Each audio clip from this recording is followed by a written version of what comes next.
এভাবে বলেই সব বলতেছে সবাই ঘুমাইতেছে বলে মানে কোনো কিছু বুঝে ওঠার আগে ফার্স্ট কোপ মারি দিছে এই জায়গায়। কোপের সাথে সাথে আমার বডির একটু ঝোঁক ছিল যে রুমের সাইডে, তো আমি সাথে সাথে মাথায় হাত ধরে রুমের দিকে পড়ে গেছি। ঘটনা শুরু আমি একটা সাথে বাসা থেকে বের হয়ে আমার 2টা থেকে কাজ আসছিল, ইতালি টাইম, দুপুর 2টা থেকে কাজ আছে। তো একটা সাথে আমি ভাত খাইছি, ভাত খাই আমি আম্মু সহ একসাথে ভাত খাইছি। আর আমার বোন টিভি দেখতেছিল, পরে বের হইছি। বের হওয়ার পরে একটা সাথের দিকে বাসাতে বের হইছি। বের হওয়ার পর আমি 2টার একটু আগে আমার কাজে ঢুকছি। ওই সময় আমার বাসার মালিকে কল দিছিল আমার ফোনে, ফোন দিছে। আর আমি কলটা রিসিভ করতে পারি না, কারণ আমি ড্রেস চেঞ্জ করতেছিলাম কাজের। এর 1 মিনিট পরে আমার আব্বু কল দিছিল। আব্বু কল দিয়ে বলতেছে তুই কোথায়? আমি বলতেছি আব্বু আমি তো কাজে চলে আসছি, ড্রেস চেঞ্জ করতেছিলাম। পরে আব্বু বলতেছিল যে বাসায় মনে হয় তোর আম্মু কারোর সাথে ঝগড়া লাগছে, আমারে মার্কো কল দিছে। মার্কো হচ্ছে আমাদের বাসার মালিকের নাম।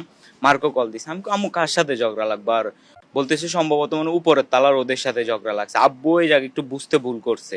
মালিকে আব্বুকে বলছিল অন্য কারোর সাথে ঝগড়া লাগছে, বাট আব্বু বুঝতে বুঝতে ভুল করছে কি উপরের ওদের সাথে ঝগড়া লাগছে, কারণ মালিককে বাসার মালিককে কল দিছে উপরের তালা ইতালিয়ান যারা থাকে ওরা কল দিছিল।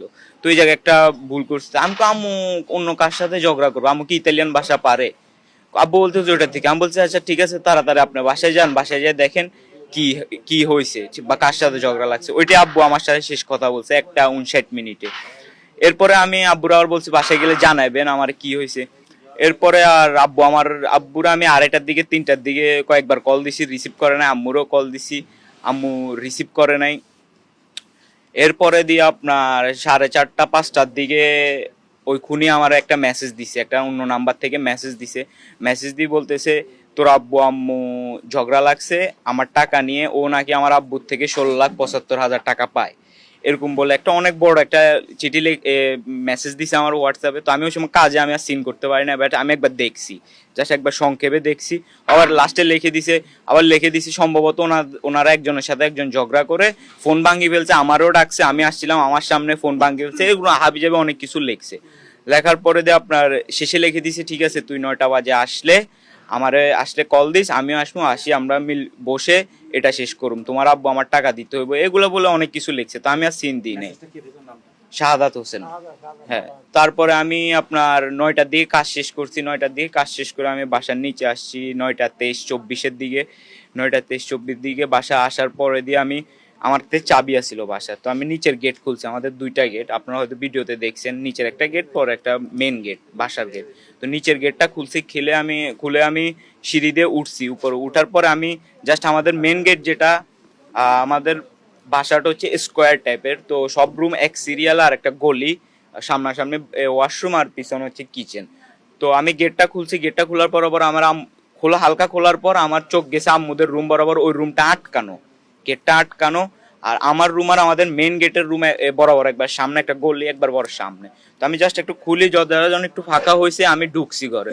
ঢুকার সাথে সাথে বাম হাত দিয়ে আমার রুমের পাশে আমি যাই মতো আমার বাম হাত, কারণ লাইট সবকিছু অফ, ঘরের লাইট সবকিছু অফ। তো আমি বাম হাত দিয়ে আমার রুমের লাইটটা দরজাটা খুলছি, খোলার সাথে একটু আলো আসছে, আমার রুমের লাইট আগে থেকে জ্বালানো, আলো আসছে। আলো আসার পর আমি এভাবে ঘুরছি হচ্ছে আপনার মেন গেট আটকাবো। মেন গেট আটকেতে যাই দেখতেছি ও ওই দিক থেকে আসতেছে, একটা ধামা নিয়ে লুকায় দাঁড়া ছিল, একটা জুতার বক্স আছে ওটার পিছন, ধামা নিয়ে আসতেছে। আসি মাত্র সাথে সাথে আমার বলতেছে এভাবে বলেই বলতেছে সবাই ঘুমাইতেছে বলে মানে কোনো কিছু বুঝে ওঠার আগে ফার্স্ট কোপ মারি দিছে এই জায়গায়।